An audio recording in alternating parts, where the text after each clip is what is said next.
अष्टांग योग का चौथा चरण है प्राणायाम। प्राणायाम सिर्फ सांस लेने की ही कोई क्रिया नहीं है, यानी कि अनुलोम विलोम करना ही प्राणायाम नहीं है।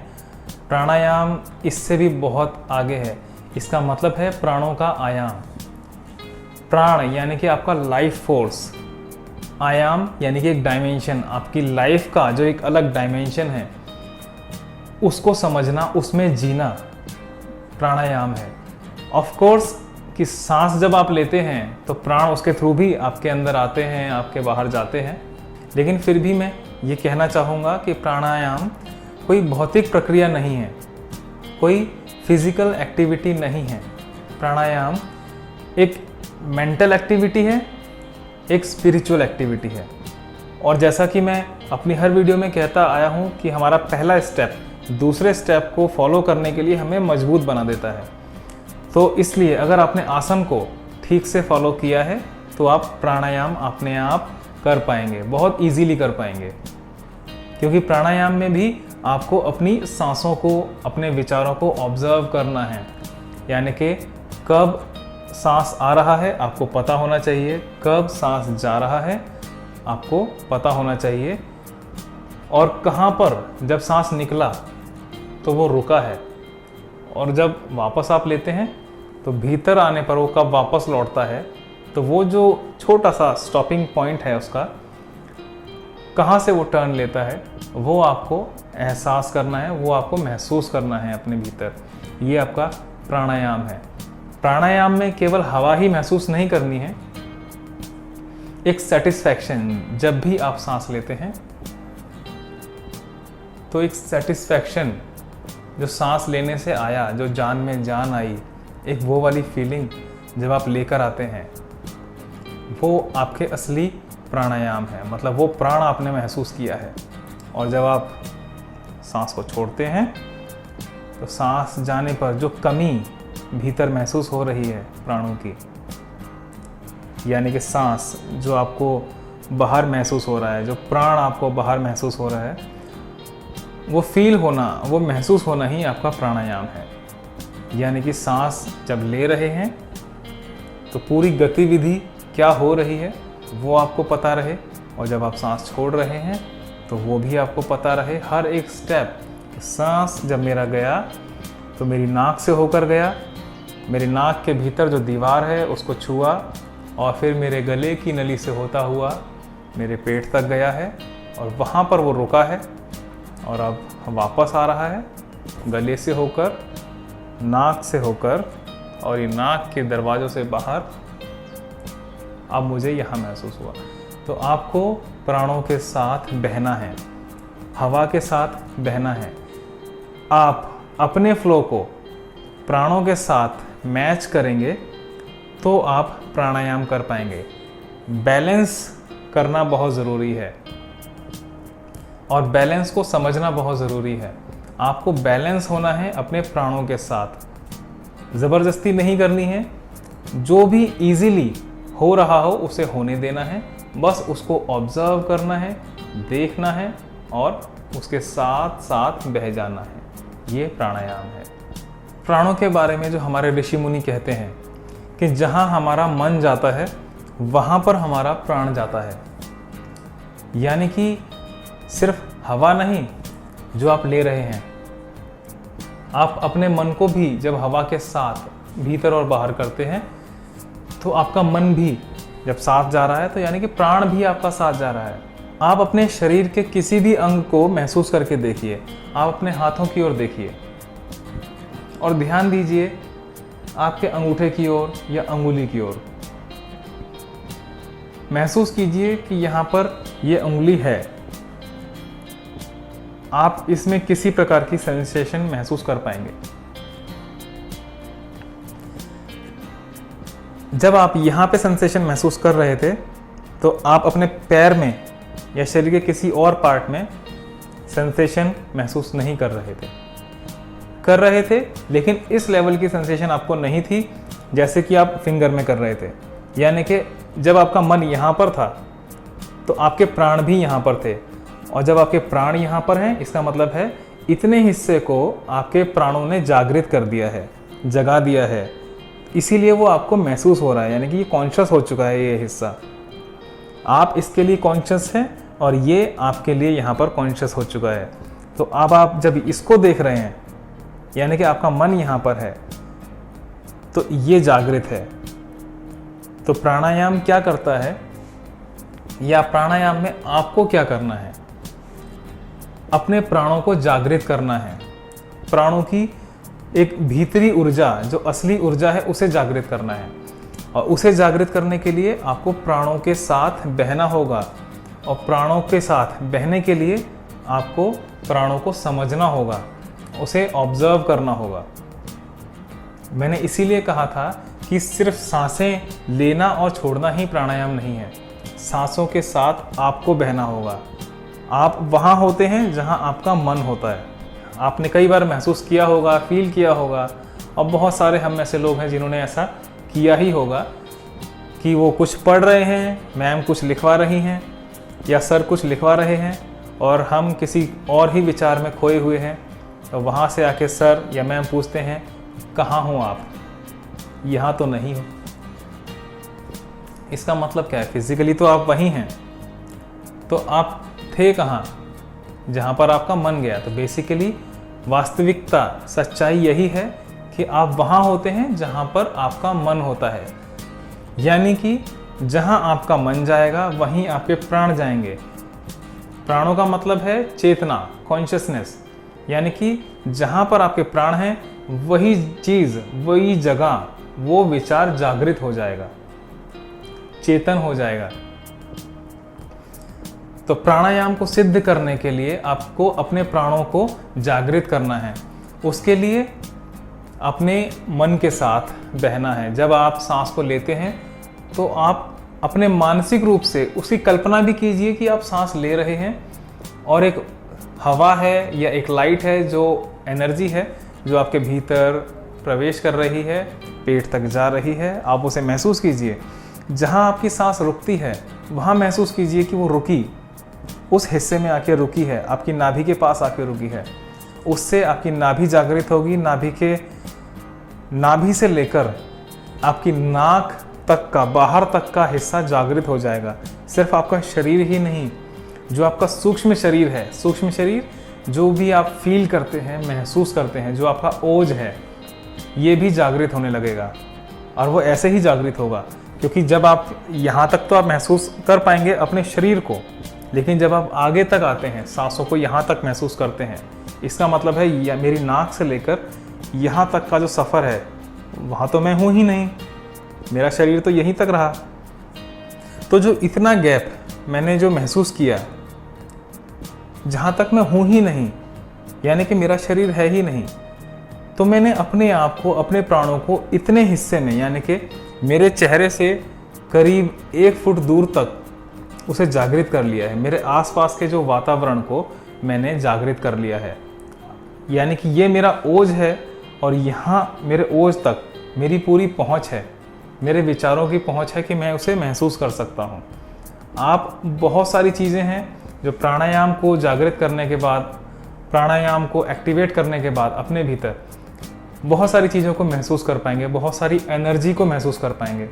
हो सकता है कि इस लेवल तक आते आते बहुत सारी शक्तियाँ आपकी जागृत हो जाएं, कुछ ऐसी फीलिंग आपको होने लगे जिसको मैं शब्दों में शायद नहीं कह पा रहा हूँ, नहीं समझा पा रहा हूँ। लेकिन मैं आपको फिर भी पहले से ही गाइड करना चाहूँगा इस बारे में कि किसी भी तरह की स्पिरिचुअल एक्टिविटी आपके साथ होती है तो ना तो उससे डरें और ना ही उसके प्रति अटैच हों। जो हो रहा है होने दें, बस उसे समझें। ये आपकी साधना का एक स्टेप है। जब आप साधना में आगे बढ़ते हैं तो ये सिद्धियां आती ही हैं, ये एक्टिविटीज़ जो है होती ही हैं। तो इनसे किसी भी चीज़ से घबराने की ज़रूरत नहीं है। आप जब प्राणायाम करते हैं तो कभी कभी ऐसा होता है कि आपका पूरा शरीर ऐसा लगता है कि चारों तरफ से एक गर्म हवा से घिर गया हो, या आपके पूरे शरीर के रोंगटे एक साथ खड़े हो गए हों और उनमें से कुछ एनर्जी, वाइब्रेशन सी निकलती हुई महसूस होती है। बहुत सारी चीज़ें हो सकती हैं। ऐसा लगता है कि आपको चक्कर आ रहे हैं या चीज़ें आपके आसपास हिल रही हैं, कुछ वाइब्रेटिंग, कुछ पानी जैसा मूवमेंट, ये फीलिंग आपको आ सकती है। और बहुत तरह की फीलिंग होती हैं जो आपको आ सकती हैं। आपको कभी कभी हो सकता है कि ऐसी आवाज़ सुनाई दे जो आपको पुकार रही है, यानी कि ज़रूरी नहीं कोई अनजान, शायद आपकी मदर, सिस्टर या कोई भी रिलेटिव, या खुद कई बार आपको आपकी ही आवाज़ पुकारते हुए महसूस होती है, आपके मन की आवाज़ आपको पुकार रही है, ऐसी फीलिंग आती हैं। और इसका मतलब है कि आप अपने सक्सेस पाथ पर हैं, आप जो कर रहे हैं सही कर रहे हैं, बस आप आगे बढ़ते रहिए। किसी भी चीज़ से डरने की या अटैच होने की ज़रूरत नहीं है। जहाँ पर आप किसी भी सिद्धि के साथ अटैच हो जाते हैं, वहीं पर आपकी जो सक्सेस है वो रुक जाती है। अगर आप कुछ बड़ा पाना चाहते हैं तो ये छोटी छोटी चीज़ें, छोटे छोटे लालच आपके लिए हमेशा आते रहेंगे, ताकि वो आपको वहीं पर रोक सकें। आप ऐसा मान सकते हैं। अगर आप उन्हीं लालच में फंस कर रह जाएंगे तो आप वो जो चाहते हैं वहाँ तक पहुँचना बहुत मुश्किल हो जाएगा। प्राणायाम के स्तर तक पहुँचते पहुँचते मुझे जो महसूस हुआ, मैंने जो अर्जित किया है, जो मैंने बनाया, इंट्यूशन की पावर जो सबसे पहले आती है आपके पास। कुछ भी होने वाला है, कई बार उसका पूर्वाभास, यानी कि होने से पहले आपको पता लग जाना। अचानक आपको पता लग जाता है कि ऐसा होने वाला है, और कभी कभी 1 मिनट बाद, 5 मिनट बाद, 10 मिनट बाद या अगले दिन वैसी ही घटना, वही घटना घटित हो जाती है। तो ऐसा पूर्वाभास कई बार होने लगता है आपको, और इतनी बार होता है, ये एक सिद्धि ही है जो आपको आ चुकी है। आप किसी को याद करते हैं, अचानक से उसका फ़ोन आपके पास आ जाता है, या वो बंदा खुद चलकर आपके पास आ जाता है। आप किसी से कुछ बात कहना चाहते हैं, सामने वाला बिना कहे आपकी बात समझ जाता है, या सामने वाला कुछ आपसे कहना चाहता है, उसके कहने से पहले ही आप उसकी सारी बात समझ जाते हैं और वो काम कर देते हैं। ये बहुत छोटी छोटी सी सिद्धियां हैं जो आपको इस दौरान आती हैं। आपको किसी भी चीज़ से अटैच नहीं होना है। और अगर इससे ऊपर जाएं हम थोड़ा सा, तो प्राणायाम ही करते हुए हमें सिद्धि मिलती है एस्ट्रल प्रोजेक्शन की, दूरदर्शिता की। ऐसा नहीं कि सामने हमारे कुछ हो रहा है, हमें अचानक से विज़न आने लगते हैं कि हाँ दूर कुछ हो रहा है। ये विज़न जो है जुड़े हुए हैं उसी सूक्ष्म शक्तियों से जो हमें मिलती है।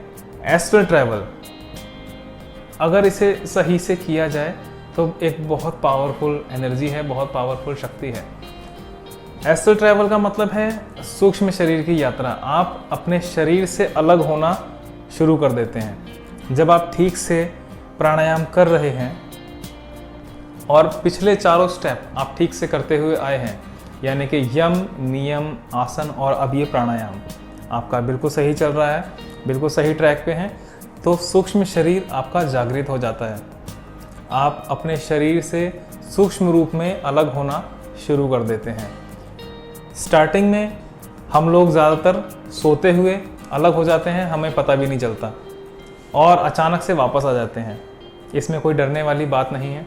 फिर धीरे धीरे ये हमारी अवेयरनेस में होने लगता है, यानी कि हम जानते हैं कि अब हमारे साथ सूक्ष्म शरीर की घटना होने वाली है या सूक्ष्म एस्ट्रल ट्रैवल होने वाला है, और हम उसके लिए चाहें तो तैयार रह सकते हैं और चाहें तो हम उसे उस टाइम के लिए टाल भी सकते हैं। जब हमारी अवेयरनेस में ऐसा होता है तो हम डिसीजन ले सकते हैं कि एस्ट्रल ट्रैवल करना है या नहीं करना है। ऐसी एक्टिविटी बार बार अप डाउन होती है हमारे साथ। अचानक से हमारा मन शांत हुआ और हम उस लेवल तक आ गए कि अचानक से एस्ट्रल ट्रैवल होने लगा, हमारा सूक्ष्म शरीर बाहर आने लगा, और चाहें तो हम कभी भी उसे वापस रोक लेते हैं अपनी खुद की मर्जी से। लेकिन मैं सजेस्ट करूँगा, अगर किसी भी प्रकार की शक्ति, किसी भी प्रकार की एनर्जी आपकी जागृत हुई है, सबसे पहले तो उसके प्रति अटैच ना हो, और प्लीज़ किसी सीनियर से, किसी गुरु से, या फिर कम से कम मुझसे कंसल्ट जरूर करें इस बारे में, ताकि आपको प्रॉपर गाइडेंस मिल पाए आगे के लिए कि आपको आगे करना क्या है, या जो सिद्धि है उसके साथ आपको क्या करना है, कैसा बिहेवियर रखना है अपना, कैसे उसे कंट्रोल करना है। किसी भी चीज़ को जो आपको मिल रही है उसे नफ़रत करने की, उसे दूर करने की ज़रूरत नहीं है और उसके प्रति अटैच होने की भी ज़रूरत नहीं है। इसके लिए आपको प्रॉपर गाइडेंस की ज़रूरत पड़ेगी। तो प्लीज़ ऐसे टाइम पर अगर आपके पास कोई गुरु है तो आप गुरु से डिस्कस कर सकते हैं, या फिर आप मुझसे डिस्कस कर सकते हैं, या फिर जो भी इस फील्ड में हो, जिसे इन चीज़ों की जानकारी हो, इन शक्तियों की जानकारी हो, उससे आप डिस्कस कर सकते हैं। अब आप प्राणायाम को जब अच्छी तरह से समझ चुके हैं, यहाँ पर मैं एक चीज़ बताना चाहूँगा कि यम, नियम, आसन, प्राणायाम, ये 4 चीज़ें ऐसी हैं जो हम लोग करते हैं और तब वो होने लगती हैं। इसके बाद के जो 4 स्टेप हैं, यानी कि प्रत्याहार, धारणा, ध्यान और समाधि, ये चीज़ें अपने आप घटित होने वाली हैं। जब आप प्राणायाम को ठीक से कर पा रहे हैं तो प्रत्याहार अपने आप होने लगता है। बस प्रत्याहार होता क्या है वो आपको समझना है। प्रत्याहार के बारे में हम बात करेंगे अपनी अगली वीडियो में। प्राणायाम के लिए केवल इतना ही बहुत है समझने के लिए, और इसके लिए एक मेडिटेशन भी है जो आप फॉलो कर सकते हैं, आप समझ सकते हैं। अदरवाइज आपको प्राणायाम को समझने के लिए किसी मेडिटेशन की या गाइडेड मेडिटेशन की ज़रूरत नहीं है। आपने अगर इतना ही समझ लिया है कि प्राणायाम है क्या और इसे करना कैसे है, तो बस आप वैसे ही करते जाएं और आप इसमें सक्सेसफुल होते चले जाएंगे। और अष्टांग योग में प्राणायाम वो स्तर है जहाँ पर आपका लॉ ऑफ अट्रैक्शन काम करना शुरू कर देता है।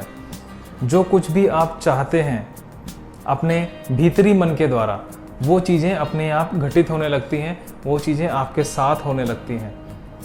प्राणायाम में लॉ ऑफ अट्रैक्शन बहुत इजी हो जाता है। आपको कुछ भी नहीं करना होता, बस अपने विचारों पर कंट्रोल रखना है, क्योंकि उस टाइम पर जब आप अपने प्राणायाम में सिद्ध हो चुके हैं, प्राणायाम में सिद्ध होने का मतलब है आपकी ऊर्जा, आपका मन आपके कंट्रोल में है, तो अब जब भी कुछ सोचेंगे तो वही ऊर्जा उस स्पेसिफिक ऊर्जा में कन्वर्ट होने लगेगी, उसे जागृत करने लगेगी।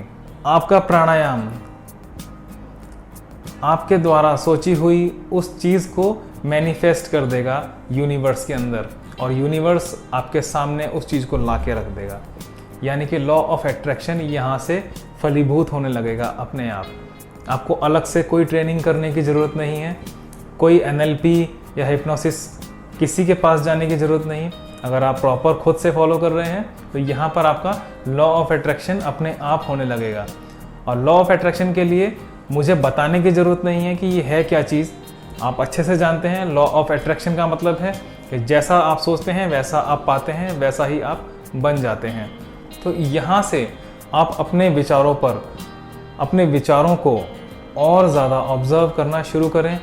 किसी भी तरह की एक्टिविटी को जो आपके दिमाग में चल रही हो, आपके आसपास हो, उसे ऑब्ज़र्व करें और किसी के साथ भी अटैच ना रहने का ये जो मनोभाव है इसे बनाए रखें, क्योंकि यही एक चीज़ है जो आपको हर चीज़ में सफल करेगी आगे के लिए, आपके लॉ ऑफ अट्रैक्शन को भी बैलेंस करेगी।